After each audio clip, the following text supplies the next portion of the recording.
Hello and welcome to the Daring and Mighty podcast with me, Katie Phillips.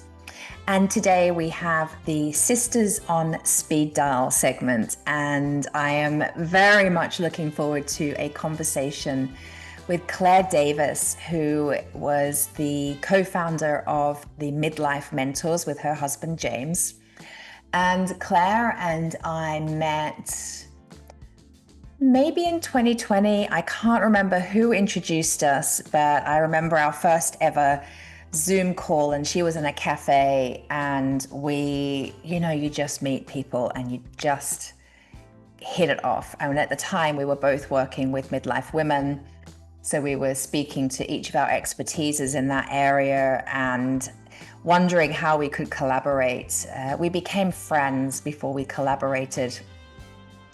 And then she came into my community. I had a membership called the Love Lounge for 5 years. Around 250 women moved through that space. And she came in and taught in there a couple times and has been, just a really important part of my life the last 5 or 6 years. And we connected even more deeply when I was moving through my sacred void, because she was also moving through her version of the sacred void. And I'm so excited for her to come into the show today and share about her experience. I have a feeling there will be some beautiful nuggets, and I hope that you'll be taking notes. And please let me know how you found it, how the conversation landed for you. Share that with me. And remember, before we dive in, you are daring and mighty. Hey, Claire. Hello, how are you, darling? So nice to see you. I am incredibly well, and you look incredibly well. Oh, I was just saying it's been a good summer, so I've got a little bit of a tan. Yeah. Me too. I feel like my tan is already fading, but I got a pretty good tan this summer too. Yeah, you do. Yeah. You look beautiful, darling. Absolutely stunning. You do. You look amazing. Thank you, and right back at you. It does feel good. So I know you just had a birthday, right? I did, and you did as well, didn't you? I just had I had my 46th. 46. You see, you're a little younger than me. I just had my 51st. And I have got to say, I feel very fit and healthy these days. Good. Very fit and healthy. I love that. We're kind of going against the grain, aren't we? Because I have to say, at 46, I feel happier, healthier, and stronger than I have any other birthday. I love that. We're just rocking midlife. Well, we're trying. I think we're doing our best. I feel like what we're about to speak about is aspects of midlife that are, well, you say rocking, that are rocky. Yeah.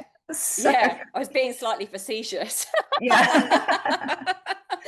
Let's get into it. The whole rockiness of midlife as well, right?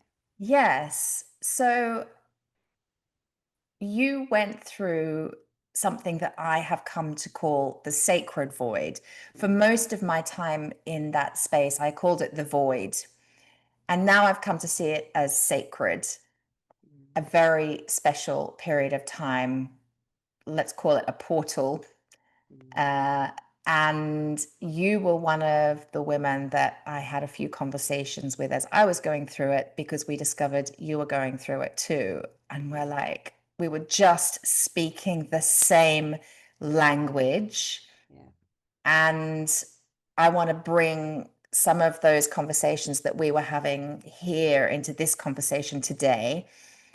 Let's begin with, did you have a name for this period of time in your life? The void. You called it the void as well. Yeah, I remember when we spoke, I think you reached out to me. I'd put something on Facebook or something, and I think I'd called it the void in my post, and you reached out to me saying, oh my goodness, that's exactly what I've called it. And I didn't know at the time that you were experiencing something similar, or pretty much exactly the same. Like the similarities between what we were going through were crazy, right? I remember having that first conversation with you, and I was like, "Oh my goodness, she really understands." Like, Yeah, we it felt, really you do. felt seen, and that's when you're in it, it's the best thing ever because it's very rocky.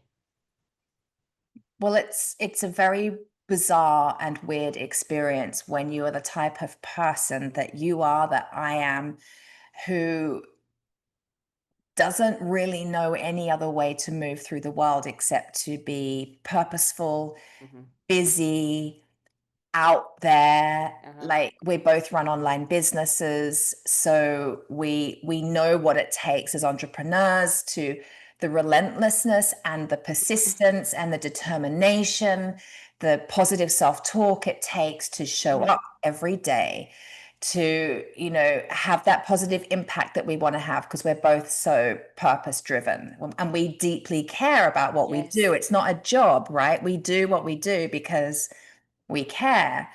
And to go from many, many, many years of running a business, having our energy out in the world, being driven and busy, to suddenly, I can't do that anymore. Yeah. It's pretty Yeah. shocking and uncomfortable. And so Yeah. to for me to have found you, and I have two other sisters on speed dial who I'm also speaking to have had the three of you as my sisters going through the same thing, and interestingly with the same language. Uh-huh. I, like you said, I felt really seen, really understood, and like there wasn't anything wrong with me. It was a rite of passage. Exactly. And the same time. It happened to us exactly the same time. And there's something in that, that you had Yeah. the three of us going through it at the same time. So when did it begin for you? Um, well, I would say, looking back now, hindsight's a wonderful thing, isn't it? I would say it really started to hit me when I was in Ibiza for the winter of 2022 going into 2023. And I had escaped to Spain for the previous two winters because COVID was going on and lockdown and everything. And we went in 2022, 2023 to Ibiza, and that would normally have been my really happy place, really happy time in the sunshine. And I just wasn't myself. I just wasn't myself. I was unhappy. And even though we'd had a really amazing launch of a new product, a new online product, an amazing launch, and I'd really gone for it.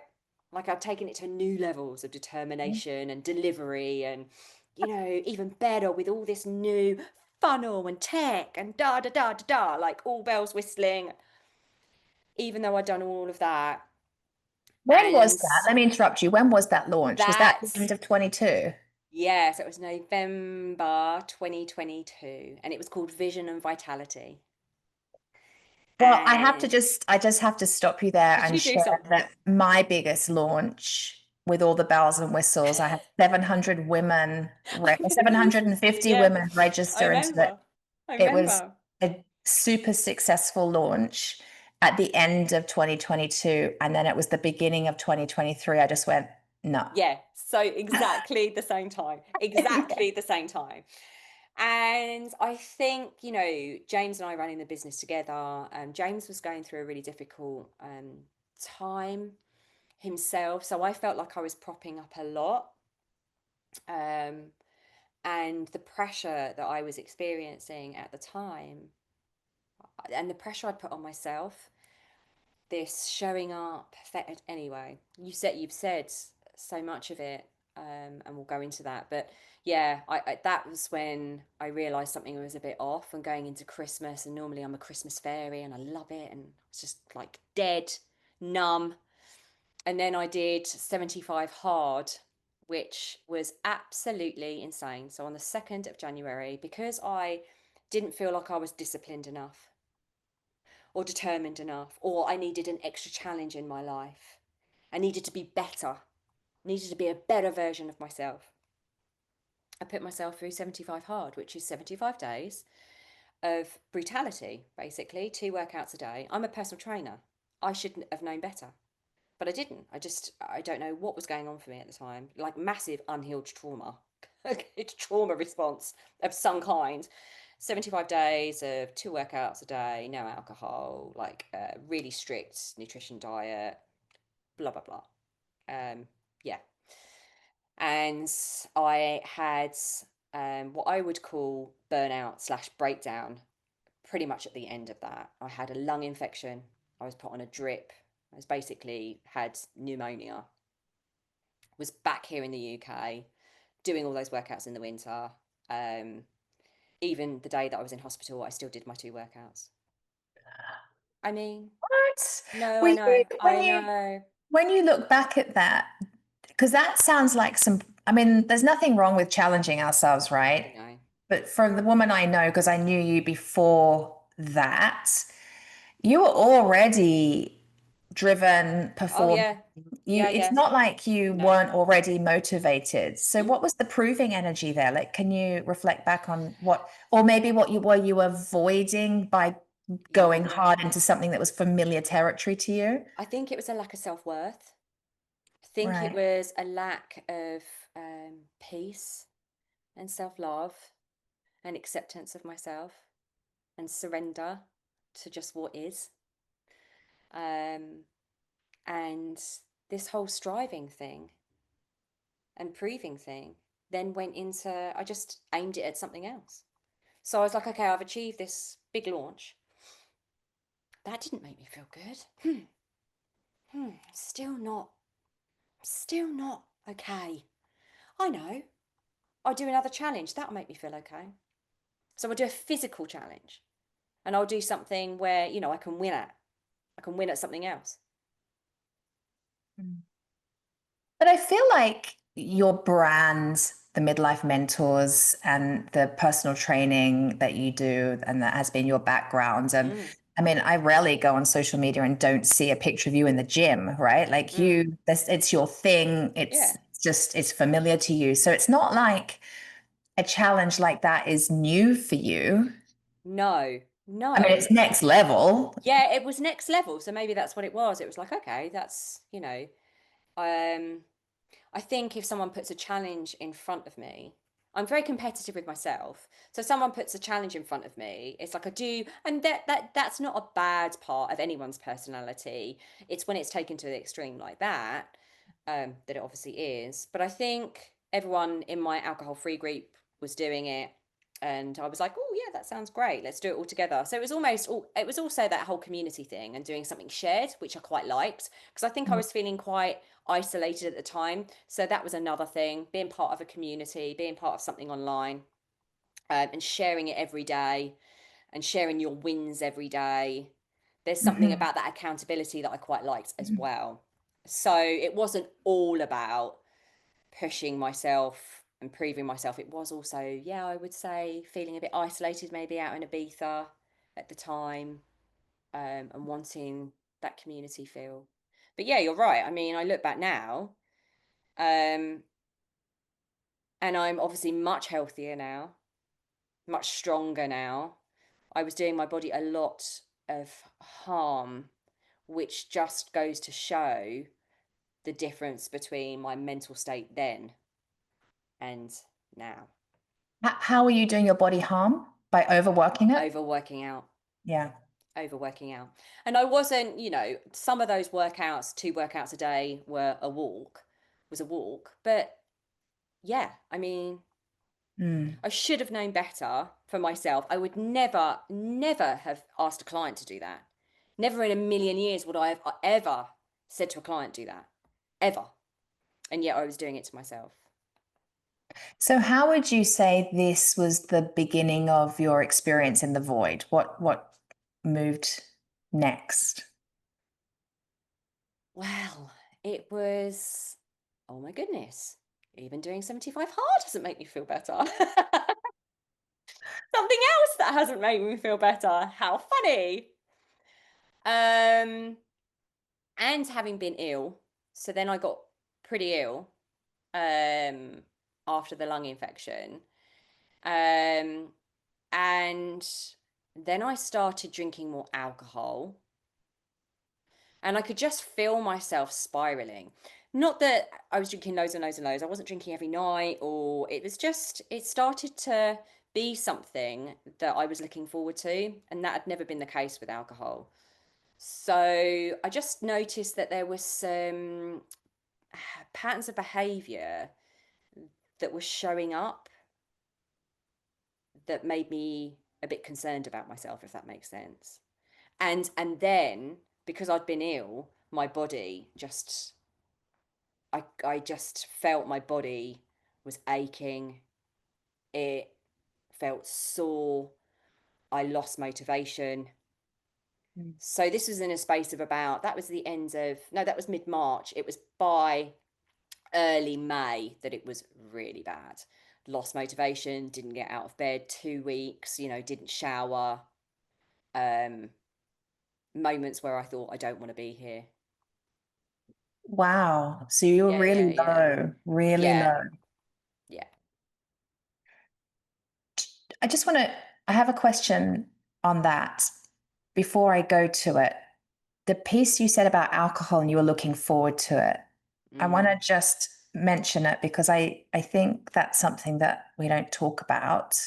And I think it's something a lot of midlife women, not a lot, but I know midlife women that that's their experience. mm, There's a escapism yeah, there's a numbing out, yeah. or it's a reward, what for whatever reason. And I remember for me too, I've had moments throughout my life where I have looked forward to having a drink. Mm-hmm, I'm not there now. In fact, my husband doesn't drink anymore. And as a result, I drink even less, and I'm not a big yeah, drinker. yeah, Although, don't get me wrong, I love a glass of wine.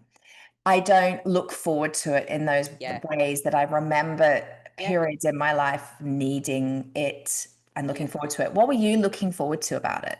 The numbing out. Right. And also it was like, well, that's a moment where I can just be in the moment, and forget my troubles. But I didn't even really know what my troubles were, if that makes sense. So it was Yeah. just, it was, yeah, it was a numbing. I didn't consciously know that, if I'm really honest. It was an unconscious Mm, thing where I felt like I deserved it. I deserved it. I was numbing. It was mm, a reward. mm. It was a reward for feeling a bit low and crap. So a glass of wine might make it better. And you said that there was that couple of weeks there in the May of 23 when I mean, it's quite shocking actually to hear you of all people say, I couldn't get out of bed, I didn't shower, and you were really low. And I remember I hosted a lunch, I believe it was in the Yes. June of that year. And you were at that lunch, and I had no No, no. idea that you'd been going Get through. emotional. Yeah, I Yeah. remember Yeah. that you were fine. Mm. Can you speak to that? Yeah, I mean, it's the masks we wear, right? So, I think was it the June or the May? Because I think I was in the thick of it. Oh, well, it might have I been the was May. in Could the, have been the I was in the May. thick of it. It was the May. You're right. It was in the May. Yeah, and I nearly didn't come. I really didn't want to come. Really didn't want to, because I didn't want to have to. It was exhausting for me to have to put on the mask. Um, But by that point, it was almost like it had slipped anyway. It was actually starting to become more of a relief. By the time I came to your lunch, it was starting, it was less hard actually to hold up the mask because it had already started to slip anyway. So it was like actually a bit of a relief, a bit of a weight off my shoulders. Not that anyone would have noticed. Um, yeah. And I just remember getting ready for that lunch and just, yeah, just thinking, I don't know how I'm going to have conversations with people and look like I'm okay. I want to share something with you. A few of the women that attended that lunch, I think there must have been was there about 20 of us, something like Yeah. that? Hand-selected group of women who I felt really connected to and were important in my life. And it was part of like the way I left the UK to move to Yeah, America yeah, yeah. it Yeah, I was remember. very, Yeah. there was ritual around every aspect of leaving the country. And this was one of those bringing sisters together. And I've spoken to some of the women from that, and you're not the only person that felt nervous to come because it was perceived as a room of powerful, high vibrational, positive, Mm, on it women. And who am I to be invited into that space? mm. That's some of the feedback I've had since. Everyone ended up having a wonderful time. And of course, it was a Yeah, yeah. very But we all safe, friendly carry, but of space. course, but we all carry that stuff, especially if you're going, if you don't feel like you're showing up because we're the kind of women that we are, and all of those women were like that, because you want to show up as authentically and in your integrity Yeah. and as you.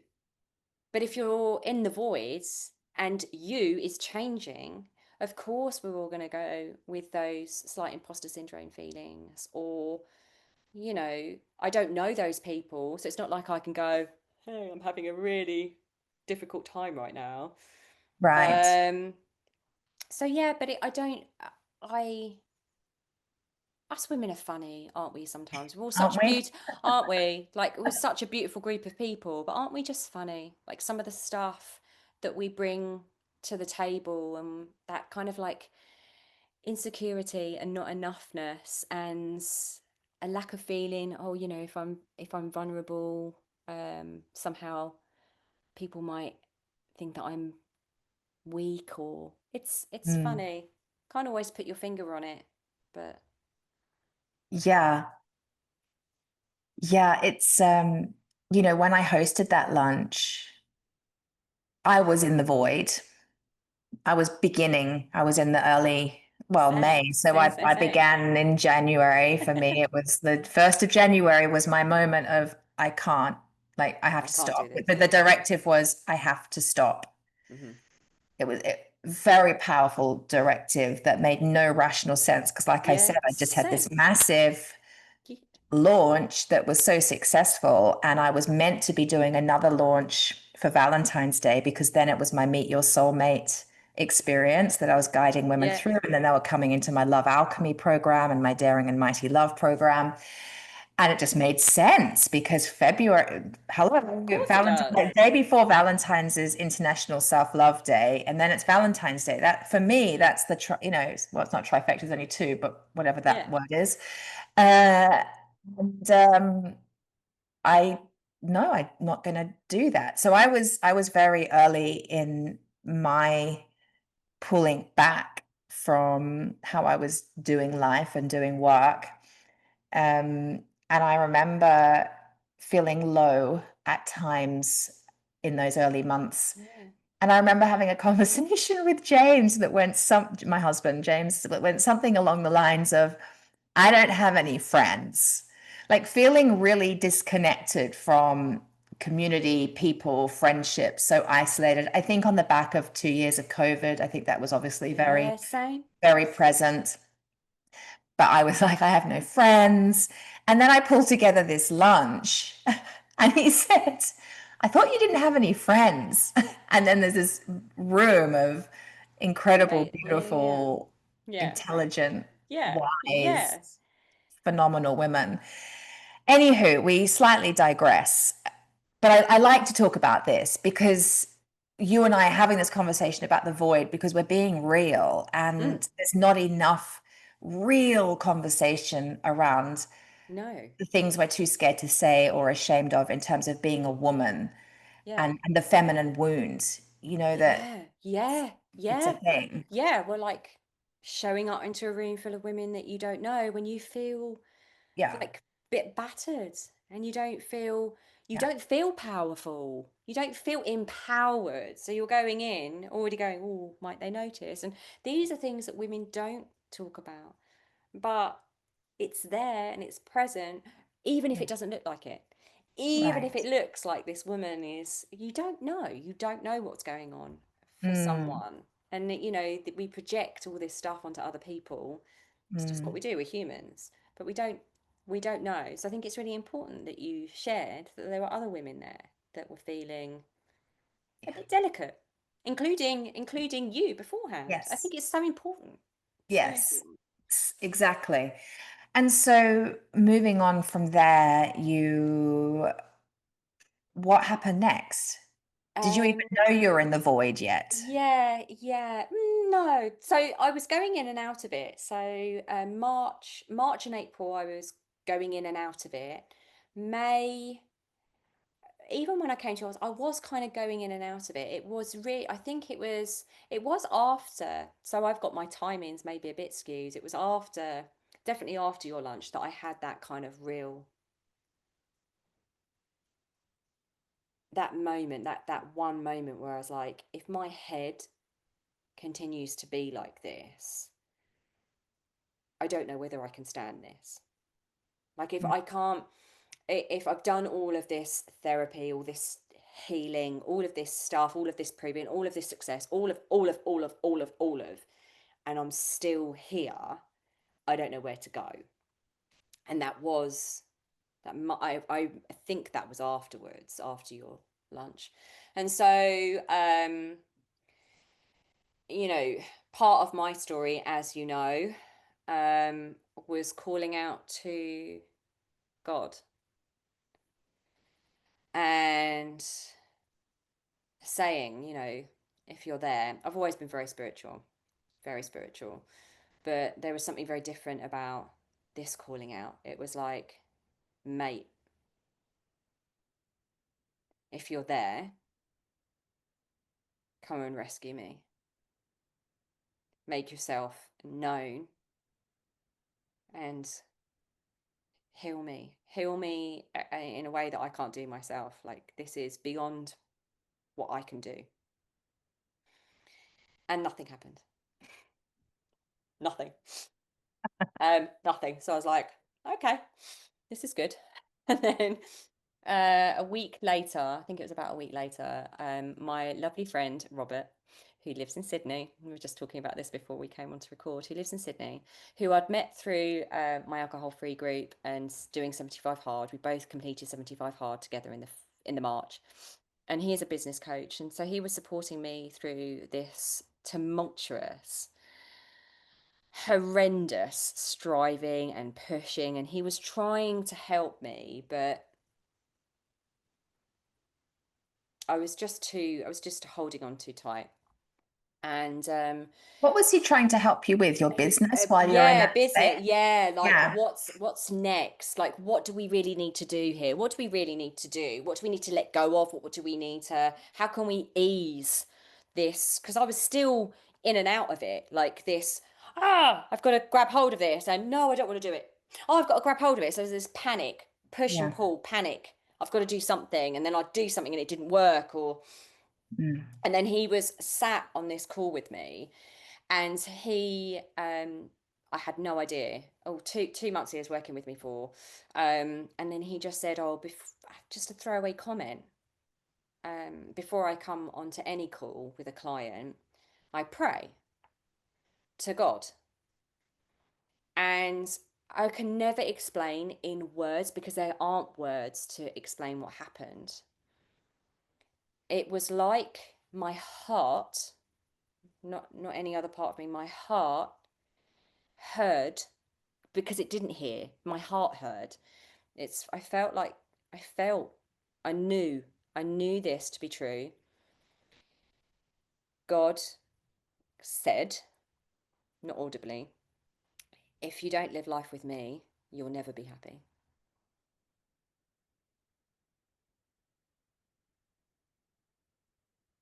There is no other route to happiness except through me.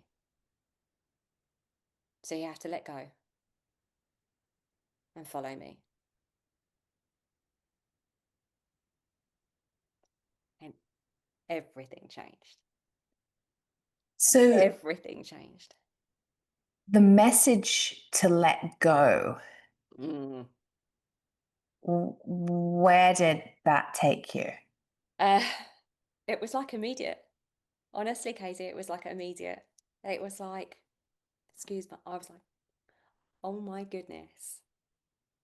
Like, I just need to put it all down, all of it down.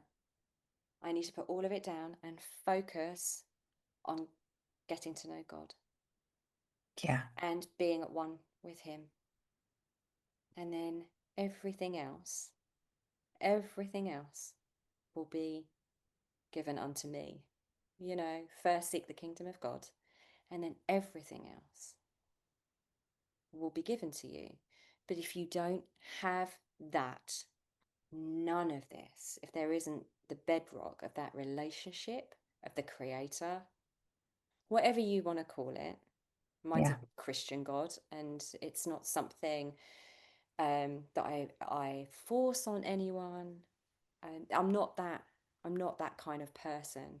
But I know the Christian God that came to find me in that time is the one that no amount of therapy, and this is very controversial, no amount of therapy, counseling, coaching, anything, none of it has healed me in that instant, like that, like in an instant, and then all the other stuff that has been healed since I have focused on that relationship above all else, above all else. That's incredible because when we first met, you definitely didn't have that language or that relationship. No. And And it when you was, say put it all down, you put mm, down what did that look like practically for women yeah, listening who are feeling the call to, yeah, because I don't what know does that what, like, even mean? Like, what does stop, to even focus? put, yeah. Yeah, what did you actually practically put down? Well, I put down social media. So from a practical perspective, I Hmm. put down having to show up every day. I put down social media. I put down, yeah, that hey, it's Claire. Oh, it is, you know, like it was like, hi. It was no, no. I can't have that in my life right now. I need to put that down. So I put that down. I was still working with clients because I'd still committed to working with certain clients through our program. The Midlife Method 8-week program that did go on until the end of 2023, into 2020, actually to the end of 2024, I think. Mm. So that continued, but it was more this kind of constantly showing up on social media, constantly thinking about how to get clients, this constant tech pipeline of funnels, all of this stuff, all of this. How do we grow the business? How do we grow the? How do we grow it? How do we grow it? How do we get more money? How do we get more clients? How do we get more money? How do we build this? I put that down, and God gave me permission to just put it down, put that down, like, and for Him to tell me who I really am, not for me to validate it through how many clients I have, how many people in a Facebook group I have, how many people like a post. It was now my metric was then figuring out who I am in God and who God says I am. And then from that point, and I'm still figuring that out, Of course, that's a never ending journey of like deepening the understanding of how much God loves you and how much you are a child of God and that He knows you. He's known you since the beginning of time. And like that is what I focus on more than anything else is like knowing the depth, how wide, how deep, how high. There is nowhere I can go where He is not. And I think that level of safety, because I felt very unsafe for a very, very long time. This is the whole striving, the whole hustling, divorce. I know you've been through so much trauma in your life, so many traumas that you're just running from, striving through, pushing through, pushing through. And then when you realize that there's someone And you can look back and go, yeah, he was there. Mm. He's in this. He's in this. He's in this. And then I think the real pinnacle was when we touched base before and after I'd been, but the real turning point for me, which I will always know was a huge turning point for me, was last August, just before my birthday. I felt God calling me to go away and get to know Him. And so I went to a Christian retreat centre in Devon, where I had my own self-catering apartment, and I had no devices with me at all. I said to everyone, my loved ones, everyone, like, I'm not going to speak to you for 9 days. And I didn't speak to anyone for 9 days. And I didn't go online. And I was waiting for him to show up, like, because I felt like there was going to be a deeper experience. And for the first 4 days, I was like, you promised me there was going to be a deep experience. Where are you? Because you are not here. I was like a cat on a hot tin roof still, pacing around, pacing because I didn't have my devices, pacing because all I had was some books, my Bible, and a journal. Like, it was horrendous, horrendous. Couldn't sleep. Was like really uptight. And then I just remember a passage from the Bible coming. I read it, or it just came to me, and it said, "Sit and wait patiently for the Lord, and be still and know that I am God." And I just kept saying those things to me, and I was like, I felt Him say to me, "Of course I'm not going to come. You're not waiting for me. Well, You're not." you're not still. And I think that's a key Yeah, piece of yeah, it's a deep permission piece. If you're going consciously into the void, the yes. call With the is to intent. stop. Yes, and to be still so that Yeah, you could hear. yeah, I mean, my language would be the whispers of my soul. Your language is to hear God. Without that relationship, like you don't get to have that relationship unless you learn to be still yeah. and at peace within yourself, to drop the proving and the hustling and Without the just the expect activity. and the expectation. So for the Yeah, first 4 days, I had an expectation. And right. for me, it's like, no, no, no, no, no. I set the time. You just need to be still and know that I am God. Everything I feel is in that one psalm, be still and know that I am God. Or is it Isaiah? Just calm down. And I remember talking to you around that time, and remind me what the word was or the language was. Was it I can't? What was the language every time you thought to take action on something? And was it Yeah, not, I just can't? I just can't. Yeah. And you said the same thing. Yeah. I just can't. And I literally just can't. Like, nothing I could do could make it happen. It was like this invisible force. Honestly, it was like some kind of weird space thing that you see on like a space TV program where you're trying to prod through, and it was this invisible force. It was like, I literally can't. I can't. And but that's the ironic piece about this, isn't it? Is on the one hand, there's something that is inexplicable. There's an energy within you that's saying, I cannot Yeah, carry on or continue operating in the way I always have, because the invitation is to be still. But then in the stopping and the stillness, you said cat on a hot tin roof. It's yeah. like coming off a drug, right? You're on a Oh my goodness. I absolute felt come such down. emotion when you said that. Like, I really felt like that's so important what you just said. It's so important because you are being invited. The word invitation is so powerful, and it's so true, Katie. We are being invited. It's a new door, but you have to close some other doors in order to walk through the invitation door. But we're still clinging onto the handle a little bit. We're like, oh my goodness, like clinging on. And there is a come down. I mean, addiction to social media is a thing. and the validation.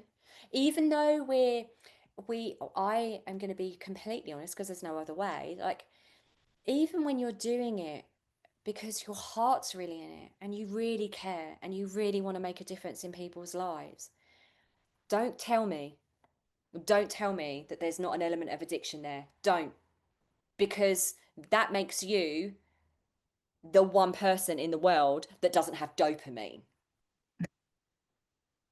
Like, seriously, you would be an extraterrestrial, that kind of level, if you said, no, there's not one part of me that sometimes gets addicted to a scrolling or to check, or that when someone says something nice on my post, it's okay. I'm not judging that, but we have to be careful of these idols Mm. that we make for ourselves in life. You know, the Bible does say, be careful of these false idols that we place, you know, our attention on earth, because these are not important, but we're taught that they are.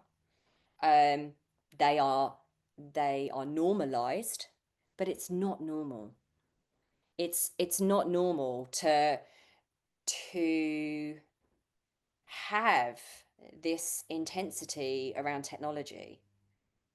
Well, it's an addiction, and it's a sabotaging habit, pattern of behavior to look externally for anything, because everything we need is 100%. actually available internally, right? So to look externally, whether that's for validation, whether it's connection, love, approval, security, Exactly. safety, to look externally is Exactly. it's not helpful because it doesn't last. It's not reliable. And so Exactly. It's very true. the invitation is to Find come it. within.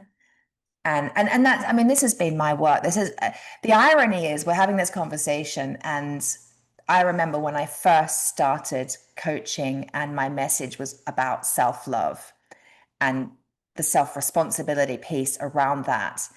And what I was really speaking to when I was saying self-love was give up attachment to the external.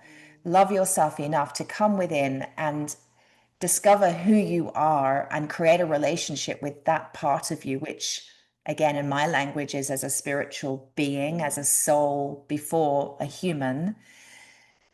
Without that relationship to self, which is self love, which requires self love, self compassion, self forgiveness, without that deep relationship, you don't have security in the world. You No. can't feel secure, because the only thing that never changes is your relationship with you and your divine. Yeah.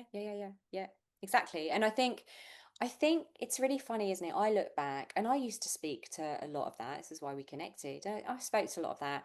And it's layers, isn't it? You know, so I spoke about those things with absolute, like, really genuine and heartfelt, and there's a lot of work that I had done on myself, and there was a lot of self-love that I had learned, and there was Mhm. a lot of not external things, looking externally, because we know that they don't last and they're not reliable. So there was that element to me and what I was speaking to, but I just think there's this other layer that happens when you go through the void that like deepens it even Oh, more. The premise is exactly the same as you've always been talking about, and it's not that but you hadn't gone deep enough. Or it is the invitation to the next layer. You're absolutely right. It's yeah, not like I hadn't been practicing that. It's no, not like, I mean, I do like to think I walk my talk and I'm pretty same. authentic, right? But there was, There was another layer, and there yeah, continues to be another layer. And I and think another one, and until another one. until the end of time, Yeah, there's other layers, because we will never overcome fully our humanness and the needs of our ego, because we are human, right? yeah. So there's always going to be layers. And I think we're not, I'm not, and I know you're not, we're not saying that um these things are bad per se. We're not saying that there should be any judgment that when we look on our phone and someone says something nice about us, that it's not about saying that those things are wrong in any way. I'm going to continue doing those things for the rest of my life because I am human. But it's about having awareness of Right. how far it's going, how much emphasis you're putting on that external stuff, how much time you are spending building that self-reliance, or that connection to God or the divine or whatever you're. It's about making sure that this isn't taking all your spiritual energy and sucking the life out of you, so you have no reserves left for what's really important. Yeah. Yes. And there's something about this experience of the void that seems to come hand in hand with this stage of life. Mm, So the invitation is there. I think, regardless of whether you're moving into the sacred void or not, the invitation, I think, to live consciously and to live as evolved as possible is always to be aware of how much you're attaching yourself to the external and how much you are putting priority on your inner world. mm, And I think moving into the sacred void is very much about a re-identification and a re-look at your values and yeah. living even more in alignment with those. And that's a forever ongoing piece, no matter your age. I think that's the invitation to have a healthier, happier, more peaceful life. This is where we need to be. And then there is something about midlife that Mhm. calls us to this even more. And I think even more dramatically. Yeah. And I wonder I have my sense of what that's about. I'd like to hear what you think that's about. Yeah, well, it's really interesting because I was talking about this even before I had my own void, sacred void. So all the research, if we're talking statistically and research wise, we do know that a lot of people go through this rebirth, reinvention. And we can look, and we've interviewed someone for our podcast actually, Jonathan Rauch, who talks about the happiness curve. And in our 40s, our happiness across the board, across so many nations, um, our happiness goes down in our 40s, but then starts to rise again going into our 50s. And I do think the 40s is an exciting time, but it can feel like a melting pot of hormonal changes. Obviously, my background as a menopause practitioner and PT and nutrition stuff, we do know that there are physiological changes happening to our hormones, and that absolutely impacts our mental state, our emotional state, and therefore our spiritual state. It all starts to kind of shift and change, a bit like, we always call it like the second adolescence. It was like when you were in your teenage years and your hormones started kind of going a bit wild, you had to find your place in the world, your self identity. Everything felt a bit weird. We started growing things and we were all a bit like, oh, who am I? That happens again at midlife. And so, again, it's an invitation. I'm very much of the belief that the menopause is not something to be feared. It is something.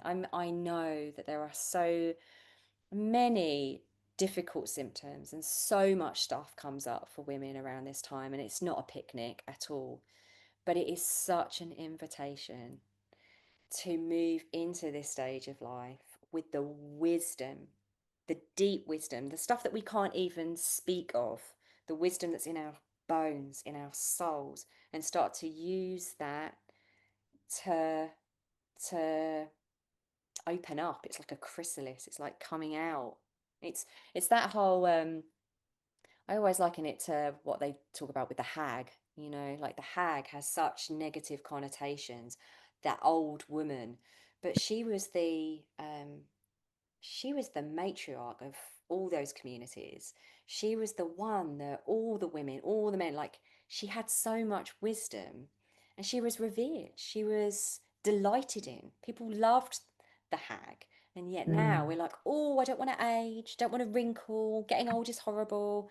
It's beautiful. It's Yeah. beautiful. And it's an opportunity to walk in line with God and your truth and be a light for other people with all of the Mm. stuff that you've discovered in yourself. Mm. Yeah. Totally. Yeah, I think midlife and those changes really are your body saying, I mean, for me, it was just a slap around the face. I mean, for Yeah. me, when I started perimenopause at 40, well, I was aware of it at 43. So it's been a long time. Mm. It's been a long time now. But it was a real slap around the face. So that was me thinking I had a really great relationship with myself and deep self-acceptance and self-compassion. And then my body started going through perimenopause, and it was like a slap around the face of, do you really though? How Do you really self-accepting, accept yourself? how compassionate really are you with yourself? And Mm. it really it took me on that journey Yeah. on a whole other level. And yes, and I think for me, moving into this sacred void Mm. is very much tied into that. And I do feel like it's a deep identity piece as well. Like my body is saying, you are you are changing. You There's no doubt about it. You are changing. How do you choose to Yeah. move through this change? And how intentional will you be about that change and where you're Mm-hmm. headed next? Because I really do think it's a moment Yes. for Yes. choosing the next chapter. Yes. But when you speak to wisdom, because I love that and I really agree with that. And I, on my own journey, the last couple of years, have been really tapping into my own wisdom, which still feels a little bit uncomfortable to say because it feels a little like egoic to say I have wisdom. Mm. And of course, I have wisdom. I've been on the planet Mm. for 51 years and I've been around the block a few times and I've experienced some stuff. And, some of it's been very Mm. difficult and some of it's been very joyful on many different continents. And the interesting piece, though, is I would say that a lot of women at midlife wouldn't find it easy to tap into their wisdom or to believe they have wisdom because the Mm. habit is to always be looking at the next thing, which is part of the external addiction and the achievement Yeah. piece. They're Yeah. always on, and I have been this woman, I still am. Like, this is still a piece that I am Same. continuing to heal. Same. It's Same. it's the focus on the next thing and the judgment of have I done enough? So to Yes. consider I might be wise is just a bit of a jolt because I'm like, what? I hadn't even thought about that. I'm too busy focusing on what I haven't done, where I think I should be, and where I'm going Yes. next to Yes. consider that I've Yeah. accumulated all of this wisdom and I can bring that into my next chapter. But isn't it funny that wisdom is attached to success, or wisdom is attached to having done something Mm, or doing something, whereas wisdom is in you. It's not attached to anything. right. It's But that's the reframe yes, and that's the yeah, identity shift, isn't it? yeah, absolutely. And I still, everything you've just said, I absolutely hear you. I'm still struggling with it too. And I can feel the pull towards, oh, I'm not where I thought I would be. I've gone backwards. I don't want to, I don't, I want to move me, God, move me. Help me be more useful. Use me. All of Yeah. this stuff. And I do think actually wisdom is knowing when to go and when to not go. That's a deep wisdom. A deep wisdom is, I suppose, again, listening to that intuition and going, is that based on earthly things? Kind of, I've not, I'm not doing enough. I'm not know where I was, or is it based on like spiritual stuff? Because for me, my God doesn't care at all about stuff. He doesn't actually even care what I do. What he cares about is how much I know him. what he cares about is like how close I am to him, how my heart feels, how much of a good person I am, how much Mm. kindness I have, how much love, caring for people in my community, being part of a church family. All of these things, I feel like those are now, they're my metric, rather than Yeah. so much of this doing, wisdom being attached to knowledge. Wisdom isn't knowledge. Wisdom isn't about knowing enough stuff. Wisdom is, I don't even know what wisdom is. I just know in my being that it's not attached to how much I know. Yeah, it's not. You're right. It's the Can't depth of quite get it. your Yeah. it's the depth of your connection to yourself. And Mm. yeah, I'm not sure I have the language for that today either. I know, because maybe there isn't language around it, but it's not what I thought, it's not what I thought it was, which I thought, it was all about how much I can achieve, how much I can learn, how much I can get. Actually, the shift for me is a massive shift for me is how much can I give? And I know that sounds really wanky, right? Um, but I can't tell you how much more joy I get from thinking, how can I genuinely, without any thinking about any return? Do you know, that has been a big shift for me with the Yeah. void. I recently hosted, about 3 weeks ago, I hosted a workshop on somebody else's platform. And it was a big, like 3 day festival thing. And I hosted a 2 hour workshop around identity. And at the end of it, and I hadn't planned this, well, I planned it right before I went live. I decided I'm just going to offer some free calls with me. And I came off the workshop and my calendar was like, it's never happened like that before. It Yeah. was just emails where ping, ping, ping, ping, ping, ping, ping, ping, when I came off the call. And my ego loved it. I felt so validated. But I And love that I love you because I love that you were like, yeah, that's my ego. That's okay though. That's totally. good. It's good. And it was great because it was a great workshop, and it did feel like there's nothing wrong with that, right? It felt really good to No. be acknowledged that it Yes. was great, and all of these women wanted to have their 30 minutes with Katie. Yeah. So I started having these calls. Now, Katie pre-void Mm. would have needed to make those calls mean something. So they needed to become sales calls, because all the business coaching I've had, and I've been running a business for, Babe, same. right? And I went on to these calls truly, truly surrendered. I was like, I have no So idea what gorgeous, this isn't it? conversation is going to be about. I have no idea, but I am just going to open my heart. I'm creating 30 minutes of space. Most of the calls went an hour. Yeah. Still, that's a little piece for me too. There's a little boundary piece there for me. But truthfully, if I wasn't enjoying the call, I could cut it Yeah. off, right? I Yeah. was enjoying these conversations. I sat there with my heart open, their hearts were open, and we got real. And Yeah. there was a little bit of coaching. Yeah. I was You witnessing, didn't have a sales script. but there was no, oh my I know, gosh, no, like there was I no, never did. But no, like no agenda, like no specific questions that you might ask someone to see if they're right for your program or whatever. All of that stuff. no, there was none of that. And I I got love to that. tell you, Claire, the way I felt the first week of those calls, because my diary was back to back, and I just showed up for every call. And I just loved these women.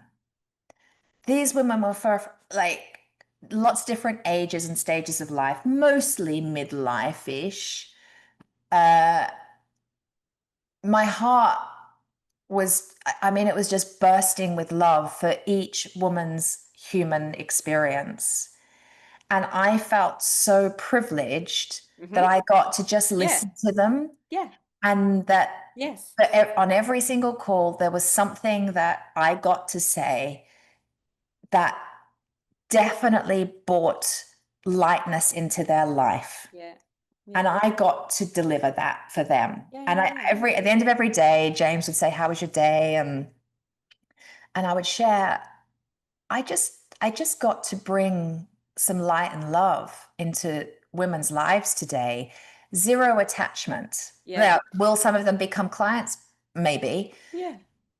I don't actually know yet. Well, a Yeah. couple already have. Yeah. But like that, the showing up in service felt so good.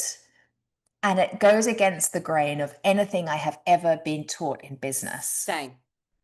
And it felt so aligned for me. And what else can I do except trust what feels aligned? And I think Yeah. that's what's deeply shifted from being in the void is I Same. cannot act unless it feels aligned. Same. And if it's not Same. aligned, it feels gross. So, I've always heard, like for years, I hear the language, it's either a full body yes or it's a full body no. And I get that. I've always intellectually got that. And I have, because I do live pretty aligned, I've already got an experience of that. But there's something about moving through this void It's where that surrender. is, Do you know what, Katie? I think it's surrender. That's also it's like I'm not for me, it's like I'm not the one that needs to push this, hold on to this. I don't need to do anything. I just need to show up and be there for that person and reflect back at them the beauty of which they are. And I always learn something about yeah. myself from those conversations. I Mhm. always get something, even though I've not gone into it thinking, oh, I'm going to get something. I always get something back that actually money probably couldn't buy because there is nothing that feels more peaceful to me now. Is exactly what you just said. More peaceful to me now than just handing it over. Like if Mm. that person does want to become a client, great. But if they don't, like I mean, literally, it doesn't even. I spoke to this woman on, when was it? Last Tuesday. We were off for our little mini retreat thing for my birthday. And I should have switched off because it was our holiday. But this lady was in a really difficult place and she was really struggling. And her son had actually called me and I'd had a quick chat with him. And he was like, oh, can you help? Can you help my mum? So I spoke to her in Sainsbury's car park while James went in and did some shopping for us being away. And the old Claire would never have done that.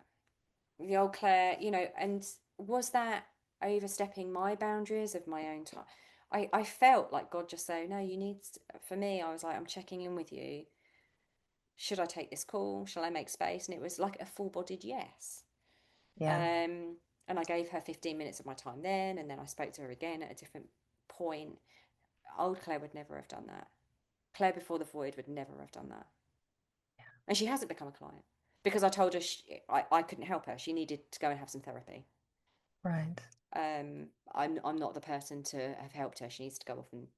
But for me to be able to point her in that direction and kind of give her some advice about the sort of therapy she might want to look at, that's Mm. enough.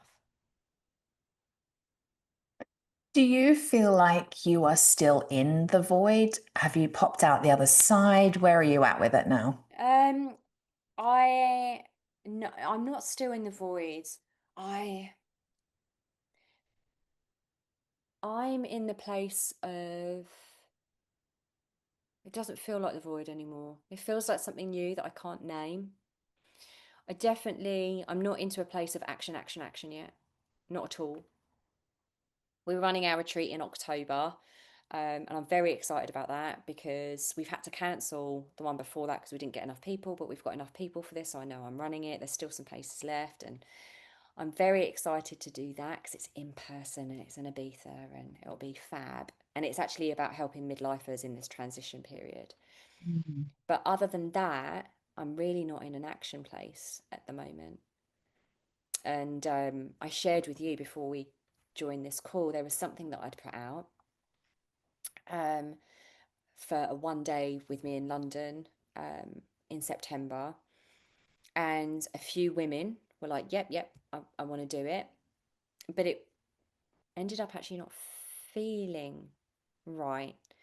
There wasn't enough numbers to cover the costs, really, but it wasn't about the costs. It was like, you've acted, again, there's this, you've acted too fast there, Claire. You know, it's not that I'm not ready to deliver something like that. I'd love to deliver something like that, but there was this, there's a trusting of, such a trusting of God, if you want me to run this, you'll bring them. I don't need to keep hustling. I'm not going to hustle. That's a big no. So that's a full-bodied no. No, I don't, there's no hustle at all in me. I can't hustle for the life of me now. I don't want to. So again, I think in answer to your question, I'm not in the void because I'm doing bits and pieces. There are things coming up. I'm having conversations with people that feel right and aligned and lovely. But I know God's got me. Some might call that denial, but it's not. It's like a real trusting that I'm deepening where I'm at before I go back out there in the world. Well, it sounds like, and I relate, that there has been an energy shift in you. There's been an identity shift, and you can't go back out in the world the way you used to. And it's almost like, let me know if I'm putting words into your mouth, that perhaps I'm speaking for myself here, but I kind of feel like we're on the same page. I feel like I'm absolutely emerging out of the void because here we are having this conversation. Like I couldn't have No, put a ring light on and set up a Zoom call to have a conversation 2 months ago. I wasn't ready. I am, same. but I I couldn't have feel had this like, conversation with you. I also couldn't have said yes to this conversation. right, yes. And I knew when you said yes, it's because you could say yes. And if you couldn't, you wouldn't have, right? And it's the same for me. And I feel like a bird learning to fly. I feel I like I do. put my training wheels on. So I Yeah, trust I I love trust the that. That's action how I'm I taking, feel. right? Like I trust the action I'm taking is what I can do.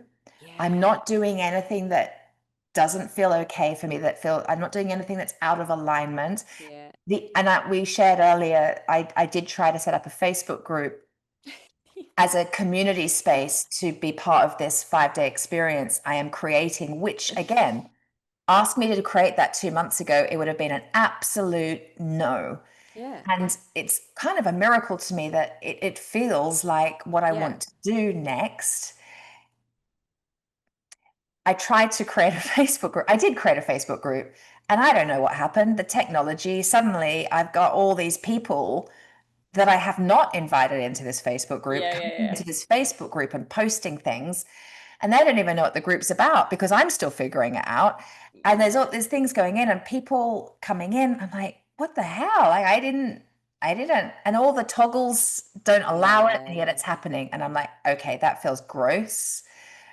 Delete. yeah. Apparently I'm not meant to do that. I don't like how Apparently, that makes me feel. Uh, but yes, I am taking action in a way that feels good for me without attachment to outcome. And I'm still practicing that. So every now and then, when I same. feel the attachment or when I feel my energy get grabby and Mm-hmm, mm-hmm, forward, mm-hmm. I can notice. And I, so Yeah, I'm in a new place. It's slightly wobbly. I'm learning my new way. It's whenever I'm going into old patterns, whether it's overworking or proving or not enough yeah, boundaries or whatever it has been for me, and there's a few things that have come up for me through the void. When I feel myself falling into or kind of going into an old pattern of behavior, well, I have to have a lot of grace and compassion for myself because it's a pattern, yeah. and the rewiring. there's some rewiring going on. Yeah. And Yeah. so I have days where I question. This is an interesting one. I'd love to hear your thoughts on this. What's coming up for me at the moment, and this is very present at the moment because I'm really putting this Mm, out with the podcast, with the 5-day experience, with my new Be Her program. That's a lot of action for a woman that hasn't done much for the last couple of years. yeah. Yeah. It's uh, as I'm moving into that space and taking it day by day and doing what I feel aligned to. So it's like that. It's what's my language around that? The doing is. It's like it's not doing from a place I think I should. It's doing from a place of download, feel Yeah. Yeah. Yeah. move in that direction. And it is a day by day piece. Like I haven't got the whole picture. It's day by day I'm Mm, being shown and course corrected. Like the Facebook group, we are not doing Facebook groups. That's a big fat no. Um,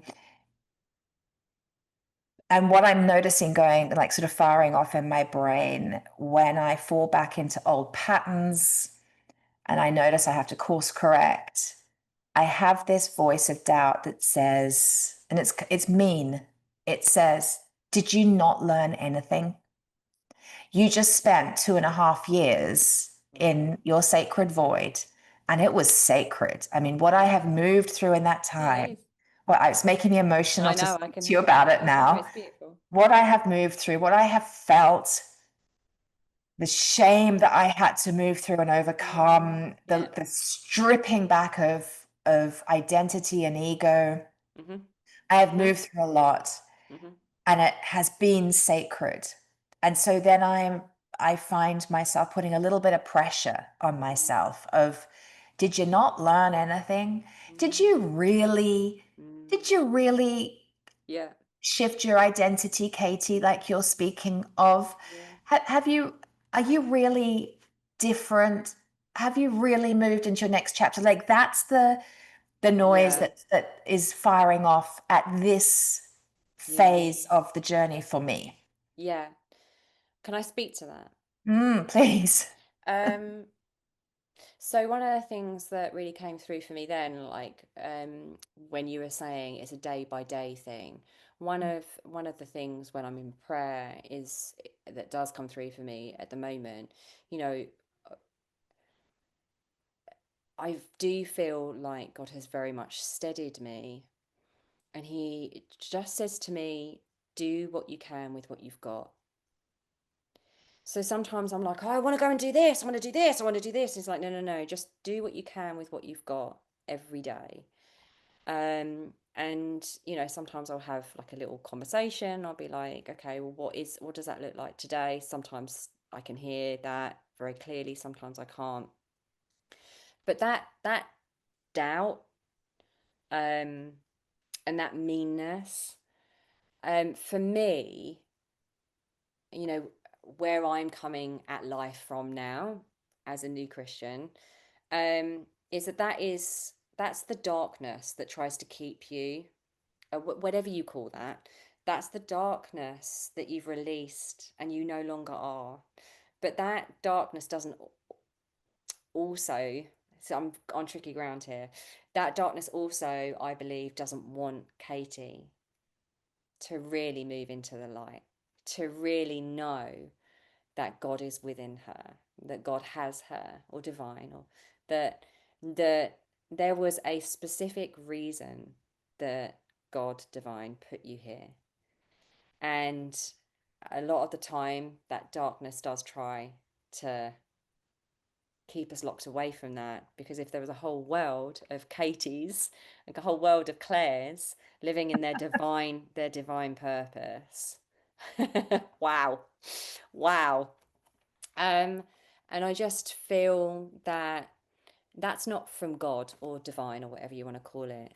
And I think sometimes making that dis, distinguishing that for me has really helped my healing. I'm like, Mm. that voice isn't of God. That voice isn't of God. It's It's fear, right? It's it's fear, and yeah. it's not It's of not me. divine. It's No. not of divine. It's not of God.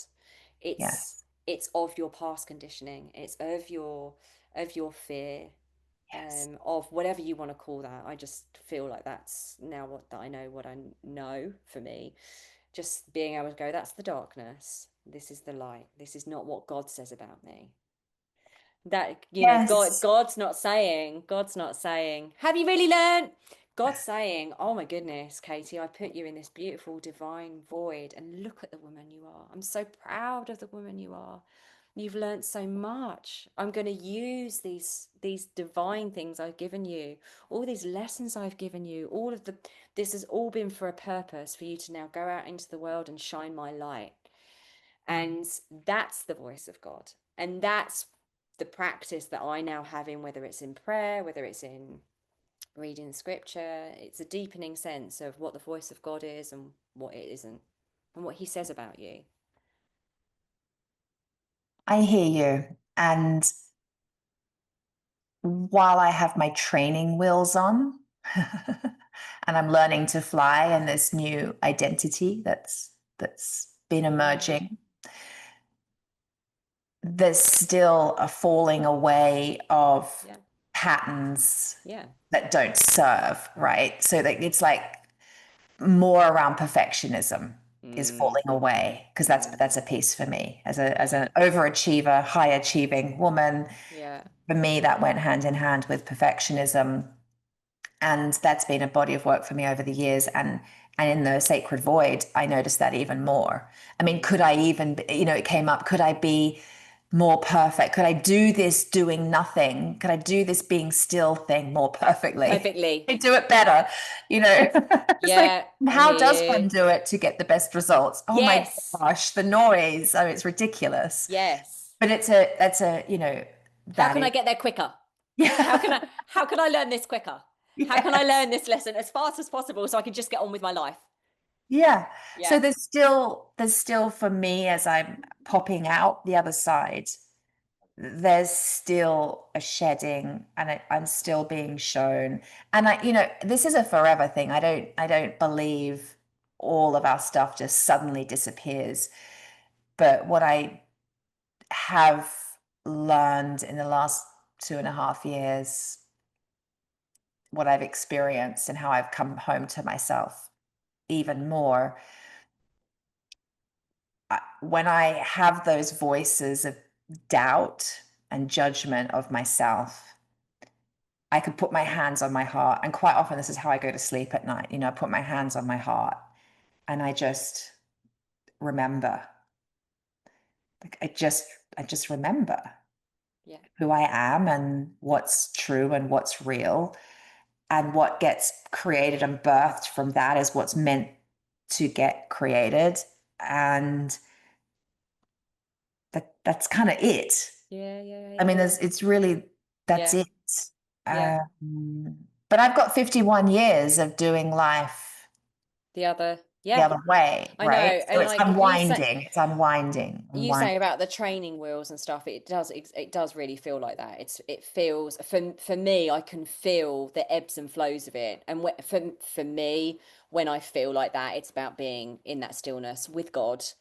Mm, Not even like prayer or meditation or anything like that. It's just to sit there and experience that peace, for me, that surpasses all understanding, and then I can go back out into the world. It's mm, like I just put it all at his feet, and I'm like, okay, I just keep. I know that this is a pattern that I can't necessarily sort out myself, so I'm just handing it back over to you, handing it back over to you. Because mm, sometimes all of our ruminating, all of our trying to think our way out of patterns of behavior just make them worse, because we're focusing on them and we're giving power to them. Sometimes it literally is. This is why it's worked for me so much. It's just, there is that peace that when I just say, I can't figure this out, God, off you go. He's never really failed me. Well, he hasn't failed me over the last couple of years. There is a peace that suddenly comes over me that's like, yeah, and a compassion, like you say, it's a mm. compassion and that self love of, yeah, I'm not going to get this done perfectly all the time. I'm going to keep falling. These things are going to keep coming up, and I just need to be nice to myself and keep handing them over, getting back up again, doing what I can every day, using what I've got. That's enough. That's enough. So, darling, it was only a couple of years ago that you were feeling really depressed and down and not able to shower. And how do you feel now, having moved through all that you've just shared? And I know we're actually really skimming the surface of all you've moved through. How do you feel now? Honestly, hand on heart. Um, I feel very blessed. Hmm. I feel like I can breathe. I feel like I'm learning who I am all over again, like I'm being restored, restored, renewed, made back into the original version of myself, the one that has awe and wonder and joy and gratitude. Um, I feel so grateful that it's like there's been a softening of my heart, like it was very hard and stony with lots of walls. And I am grateful that my heart feels warmer, softer, that I'm able to love people harder, that I have a sense of love for people on the like even on the street. Like there's a way with me now that I am with other people that feels really nice. Mhm. So you can see by my face, it feels like it hasn't got anything to do actually with my success or what I'm doing in the world. It's more of just how I feel within me. This sense of being loved, this sense of knowing my God and my Creator, and like going to sleep feeling like that there is such a sense of safety for me in. And he said that to me 2 years ago. It was like, if you don't have me, you're there's not going to be any joy in your life. And so I've committed and I've been obedient to putting him, like every morning I spend time with him. I it's just it's the glue that keeps me. Mm. And yeah, so have I got it all figured out? Not even like teeny tiny bit figured out. But there's a beauty in feeling like I don't have to do it all on my own anymore. Claire, thank you so much for sharing your experience. Thank you. You're so welcome. Thank you for reaching out to me exactly the right point of when I was going to be able to say yes. Yeah. And the other women I have reached out to, who are my other sisters on speed dial, who are speaking to this topic, have been exactly the same. We're Yeah. already at the Yeah. same time. Couldn't have shared it, couldn't have articulated it. I don't No. even know whether I have properly here. I hope so, but it's come out as it should, but um I don't think I could have articulated with confidence really what Mm, how it's changed me. And it's hard to even put into words. When you ask me that last question, it's still quite hard to put into words how I'm feeling now, because I have got those training wheels on, and it kind of changes every day. Like, yeah. changes every day how I feel. Sometimes Yeah. I feel deeply, deeply connected to God, like I do today. If you maybe have Mm, spoken to me on another day, it wouldn't have felt so deep. But that's life, right? It's in and out. this is it. Yeah. Well, Thank you thank for you for having sharing. me. My pleasure. My pleasure. So good to see you. Thank you, darling.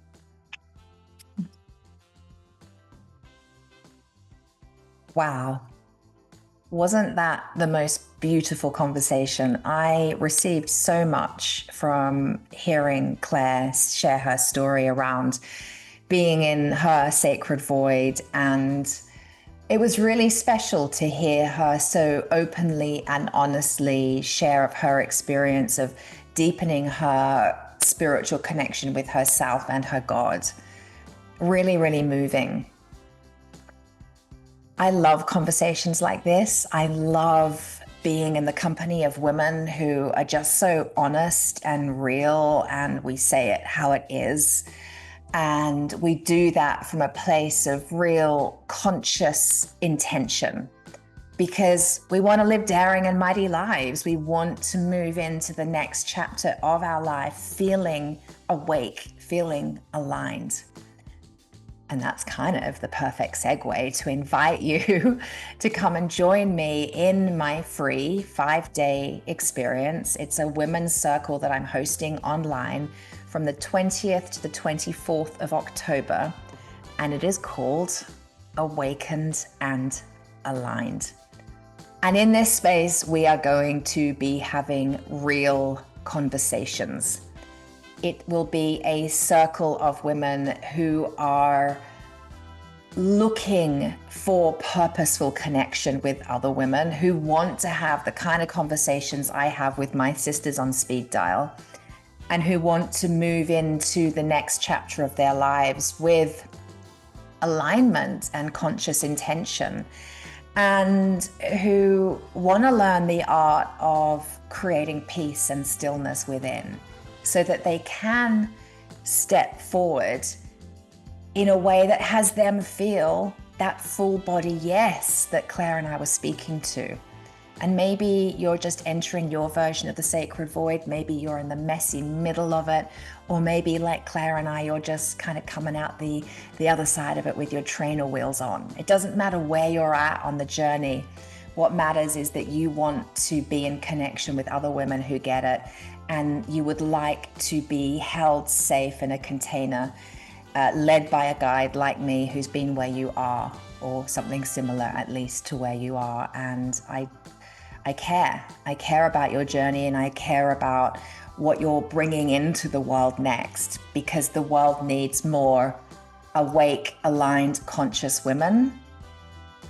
And I want to help you to step into that next level version of you in a way that feels really good for you. And we're going to take those first steps together in this 5-day experience. So I'll throw the links below. Please register. Please come join me. I can't wait to meet you. I think we're going to create something really special in this 5 days. And like I said, I can't wait to meet you. Thank you for joining me today. And remember, you are daring and mighty.